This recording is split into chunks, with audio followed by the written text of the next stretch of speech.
Irish guy, and Manchester City are in the mud. Honestly, they're like Shrek having a bath. Right now, I'm guessing that Pep Guardiola, reading that the Premier League have charged his football club with over 100 breaches of rules. Oh, make no mistake about it, I imagine his kitchen looks like a mess. I mean, there have been kettles thrown off the wall, cereal boxes beaten to death. He's probably even done a nervous wee on the side of his fridge. Cause this is serious. Everything Manchester City fans thought they were. Oh, it looks like that's all about to crumble into seaweed, which stinks of salmon puke. Right now, everybody is giddily, jumping around like cartoon hamsters, overjoyed by the fact that Manchester City could be destroyed. Like something in a Michael Bay film, because the Premier League has charged Man City with more than 100 breaches of financial fair play rules between 2009 and 2018. I'm sorry, am I supposed to be shocked? This club, in the place of 6 months, went from buying the likes of Benjani from Portsmouth to stealing Robinho from Real Madrid. This city project has always been based on financial silliness. And what's more, they don't seem to care. These owners have literally been under investigation for 4 years. And yeah, what do? Do they slow down their spending? Do they take it easy? No, they buy Jack Grealish for 100 million quid. I mean, that's like during Prince Andrew's investigation. If instead of lying low and barely leaving the house, the guy chose to frequent Justin Bieber concerts and following minors on Instagram, Manchester City don't care. I mean, apparently they've been charged with paying Roberto Mancini more money than what was actually in his contract. Because apparently he had 2 contracts. If these allegations are actually proven to be true, then one was a £1.4 million annual salary with City when he joined in 2009. The other was a £1.75 million salary to be a consultant for Al Jazeera. Yeah, on his watch, Al Jazeera didn't do anything except by Lucas Neal. So let me get this straight. Because of the financial rules in place, Man City weren't actually able to afford Mancini in 2009. If there was no loophole where he was pretending to advise some team in the UAE, then the City owners would have had to replace Mark Hughes with a much cheaper option, like Roberto Martinez or Martin O'Neill. I mean, what? They were the flavors of the month in 2009, but stuffing either one as the face of this new exciting Man City project, just no! It'd be like making me the face of Prime. Yeah, do you really think anyone in Texas or Spain is going to buy a sports drink endorsed by someone whose face looks like a squashed potato? Even this alone is serious, because let's be real, if Man City had never joined Man City, it would have delayed this entire project. Because again, the man had a credible reputation after Serie A success, even though, ironically, one of his Inter Milan League winners medals were only given to him after Juventus were stripped of the title in 2006. But yeah, Man City was crucial because were Yaya Toure or David Silva really going to agree to play for a Manchester City team coached by Steve Bruce? I'm pretty sure Toure would sooner have drunk a pint of cow sick with a straw. I mean, that same year, Martin Yole was being linked with the job. A recently sacked Tottenham boss who looked a bit like if you overfed a frog. That was the type of low-rent manager who Man City could actually afford when playing by the rules. Not Mancini. Although, weirdly, that year, Mancini was also offered the Sunderland job. Actually, lads, a month before Mancini took the Man City job, he actually met with the previous City boss Sven-Göran Eriksson to discuss whether or not he wanted to coach Notts County in League 2. I'm sorry, but let me get this straight. He turned down a Premier League job at Sunderland, but actually met the Notts County board for a coffee. Another newly rich superficial project that quickly imploded around its knees. Apparently, according to the report, he'd actually agreed to a 5-year deal worth £80,000 a week. That's a £10 million deal in the 4th division. Honestly, it's like the Tindler Swindler. It was lunacy. As soon as he took the City job the next month, after going for a job interview in League 2, the Premier League should have immediately been scouring every word in his contract. Apparently, it's the same thing with the Man City players, that some players haven't had their full pay included in their contracts. And lads, I mean, their salaries are already insane. So are we gonna find out that on top of a monster £250,000 a week, that someone like John Stones is also given a further 500k a month to be registered as some tea lady for some volleyball team in Abu Dhabi? Is Jack Grealish been paid an extra £6 million a year to be an overseas advisor for Al Jazeera's under-13 swimming team? Apparently, Man City have failed to comply with UEFA rules, did not meet Premier League's profitability and sustainability rules, and didn't give full evidence to Premier League investigation. Yeah, I mean, is anyone surprised? Do you really think the bad guys in a James Bond film would voluntarily come clean halfway through the movie? But if City are found guilty, what should happen? Everyone thinks that, like Juventus, they should be relegated and that their Premier League titles should be stripped. To me, this is a disgusting idea. For this, I blame the Premier League. You are trying to finally bring an end to something that apparently began in 2009. You know, when Lady Gaga was first coming on the scene? That's a long time ago. You market yourself as the greatest major league in world sport, and yet the wool has been pulled over your eyes for 15 years. This is a mess that you have created. This is a governing board who, bent over backwards to deny the Newcastle United takeover, but back in 2008, sure, why not let a team pump themselves with financial steroids when they've got Danny Mills in defense? I mean, for the younger viewers, don't underestimate just how terribly dull Man City were before the cash. Back in the 06-07 season, the team scored less than 30 goals all year. Joey Barton was their top scorer with 6, and they didn't actually score a single goal at home in the entire second half of the season. The following year, they travelled to Middlesbrough and conceded 8. And yet the Premier League thought, oh, it's fine. Bring in these filthy rich owners. People who within 5 minutes of taking the job are talking about trying to buy Cristiano Ronaldo. did that not seem weird to you? By the way, quick interruption to let you know that this video is sponsored by Wash and Go. Again lads, you've seen me talk about Wash and Go around the World Cup, and yeah, I know, it was absolutely insane. I showered myself with milk. Yep, still stink of Cocoa Pops. And yes, this poor soul Niels had hair shaved off his head. But lads, the point is that the Wash and Go 2-in-1 shampoo and conditioner is the ultimate time saver. This is going to save your hair. Unless, you're bald. But lads, the Wash and Go 2-in-1 formula combines the cleansing power of shampoo with the health care benefits of conditioner, all in one convenient step. That means you can get clean, healthy looking hair without the hassle of using multiple products. Lads, the 2-in-1 shampoo and conditioner is formulated with nourishing ingredients that work to strengthen the hair and moisturize it, leaving it soft, shiny, and manageable. Honestly, you look about as sleek as the Cookie Monster's fur. So yeah, why waste time and money on separate shampoo and conditioner when you can just do both with the Wash and Go 2-in-1 shampoo and conditioner? I mean, honestly, lads, go now and try it, alright? Oh, that's shampoo all over my feet. Great, but no, listen, go and get it now. Absolute legends. Back into the video.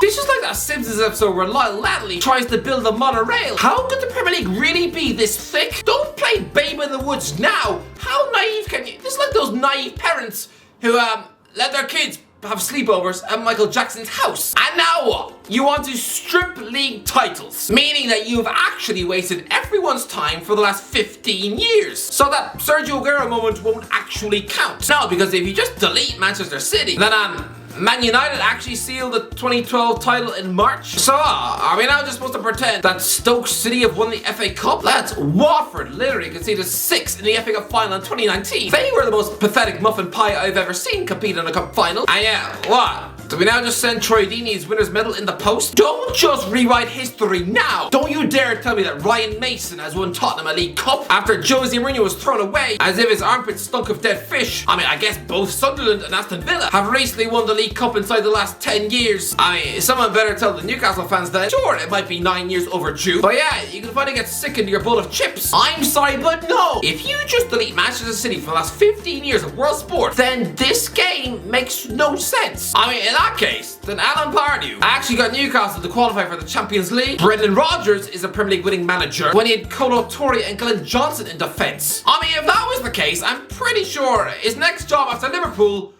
wouldn't have been Celtic in Scotland. No, he'd have probably got the Barcelona job instead. None of this makes any sense to my ears. Lads, Jose Mourinho was sacked after winning Manchester United the Premier League, I guess. Okay, to be fair, that part actually does make sense. What doesn't, though, is realizing that Ole Gunnar Solskjaer is a Premier League winning coach. What? The guy who's clearly got the tactics of burnt lasagna? This man is probably spending his days fishing for his tea in some Norwegian lake whilst applying for part-time jobs at Burger King. Don't you tell me that he's actually secretly won the Premier League as manager when he was picking Harry Maguire every week? No! I can't have this. I mean, is Fergie just going to be given another Premier League title now when he's 81? The Premier League, in allowing this to happen, has just wasted all of our time. And I think if these City title wins are deemed null and void, then Pep Guardiola has wasted his 40s. This was the most promising manager in world football. And yeah, what? Is his CV just gonna say he hasn't actually won a trophy in 7 years? That he's still yet to actually win a competition in English sport?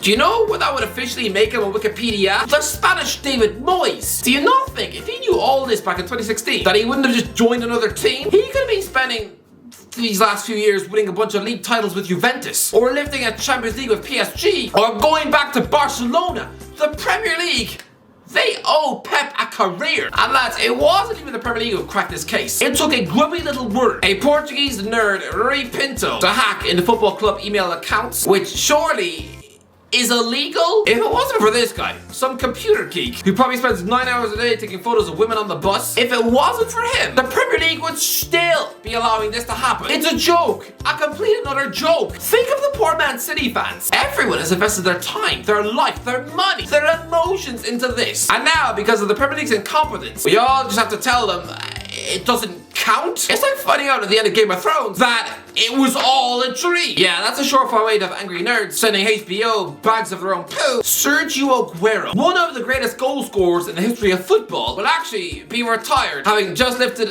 a Europa League with Atletico Madrid, having beaten Fulham in the final. And that's it.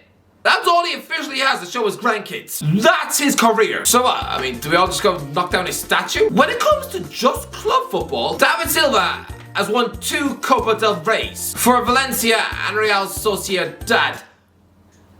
That's it. I mean, Vincent Kompany, instead of being one of the most decorated legends of modern football, is, I guess, actually just a Burnley coach who's won 2 Belgian league titles and 1 sad UEFA Intertoto Cup with Hamburg 16 years ago. Do you see what a waste of time this entire thing is? Are you telling me that Raheem Sterling is yet to win a single trophy? Are the police gonna seize his medals and burn them in a bin? Do you see what a horrible mess this whole thing is? You have wasted careers. I feel terrible for the Man City fans. This is not their fault. Well, okay, most City fans. I would happily see Boovy step on the fork, but no, the other Man City fans, they have nothing to do with this. They aren't junior trainee lawyers. They are just football fans who got swept away by an absolute Disney miracle in 2008. They didn't ask for this. Go back to those fans trudging out of Middlesbrough Stadium after an 8-1 defeat. They weren't dreaming of Robinho, Tevez, or one day nicking Guardiola and the most lethal centre forward in world sport. No, they'd have been happy with pretty football, a competent defence, and just a decade of challenging for the Europa League. But that £100 million bids is common in football now. But these Man City owners were doing that in 2009. Within weeks of seizing the club, they were offering AC Milan that for Kaká and offering him wages of £500,000 a week.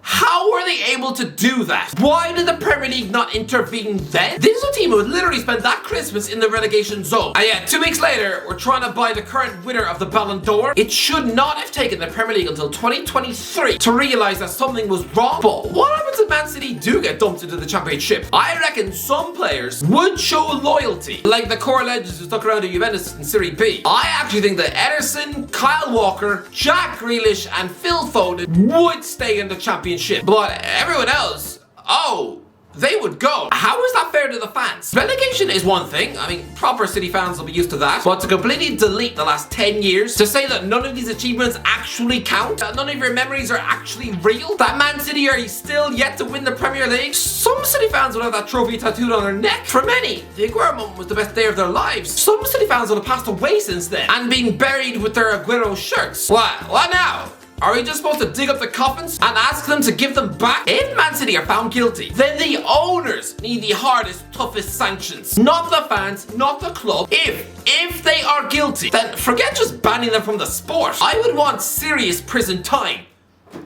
for at least the 15 years that they've wasted. If this entire successful reality is just proven to be null and void, then you've wasted everyone's time.